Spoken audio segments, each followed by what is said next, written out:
Hello everyone. Here, welcome to the channel, and we will be starting with subject SP, which is actually very easy, but students are feeling कि ये बहुत hard है, बहुत tough है, इसमें क्या लिखना है, कैसे लिखना है. तो मैं सबसे ज़्यादा आपको यही बताऊंगी यहाँ पे कि आपको shortly क्या लिखना है, not explaining the whole content in a 1 page or 2 page. It is like हमको लिखना वो होता है जो back to the back और point to the point होता है. Got it? So we will be starting with point to point answer. Okay, point two point में क्या होता है, सबसे पहले हम यहाँ पे शॉर्टली देखेंगे कि डेफिनेशन क्या है फर्स्ट चैप्टर में. तो definition is given by Henry Hoagland. He expresses his view that corporate finance deals primarily with the acquisition and use of capital by business corporation. तो इसका ओवरऑल मतलब क्या है कि यहाँ पे एक एक्विजिशन होता है और एक यूज़ ऑफ कैपिटल होता है. तो ही सेइंग कि जो भी कॉर्पोरेट में फाइनेंस लगता है, कॉर्पोरेट में फाइनेंस लगने का मतलब होता है बिजनेस में पैसे जो लगते हैं, मनी जो लगता है, हाउ टू मैनेज दैट. तो एक्विजिशन में उसका इनफ्लो आपको मैनेज करना है और यूज़ ऑफ कैपिटल में आउटफ्लो मैनेज करना है. मतलब क्या है कि अगर आप कोई कैपिटल लाते हो अपनी कंपनी में, अपने बिजनेस में, तो उसको आप यूज़ कैसे करते हो. बस that is all said by Henry Hoagland. You can write in your own words as saying by meaning, not the definition. Next, यहाँ पर क्या होता है कि two decisions are very important. Two decision जो इंपॉर्टेंट होता है वो है एक फाइनेंस डिसीजन, दूसरा है इन्वेस्टमेंट डिसीजन. तो जो फाइनेंस डिसीजन है और जो इन्वेस्टमेंट डिसीजन है, इसमें इसमें डिफरेंसेस क्या है. तो देखो, finance decision is nothing but आपको देखना है कि फाइनेंशियल नीड कितने की है, कितने की ज़रूरत है आपको पैसे की.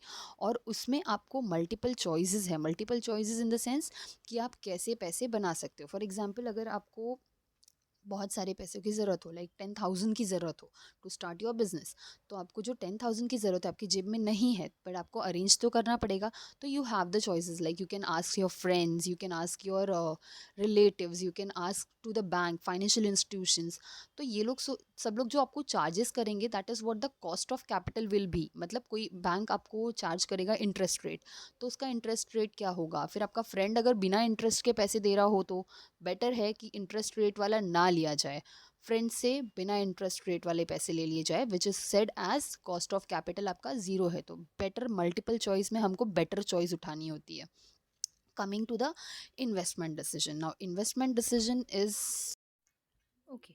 तो इन्वेस्टमेंट डिसीजन में एग्जैक्टली करना क्या है. इन्वेस्टमेंट डिसीजन में आपको डिसीजन लेना है रिगार्डिंग सिस्टमैटिक यूज़. ओके, मतलब हम सिस्टमैटिक यूज़ के रिगार्डिंग एक डिसीजन लेंगे. जैसे कि आपने पैसे लिए हैं, तो आपको उसका यूज़ ऐसे करना है कि उसका रिटर्न मैक्सिमम आना चाहिए.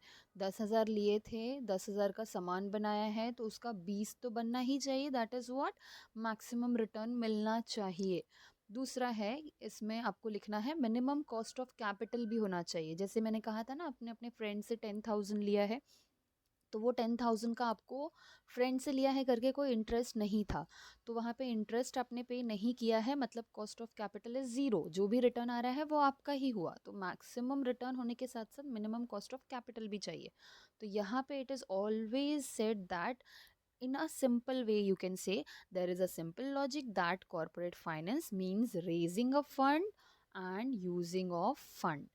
इसको आप ऐसे यूज़ करो इन अ डिप्लॉइंग मैनर, जैसे कि use something in a useful manner. मतलब आप अगर पैसे यूज़ कर रहे हो, तो उसका रिटर्न आपको मैक्सिमम आना ही चाहिए. आपके हाथ में 5 रुपए थे, आपने सोचा कि 5 का 10 कैसे बनाया जाए. अगर आपने 5 का 10 बना लिया है, then it is said that you are using that money in a systematic manner और यूजफुल मैनर.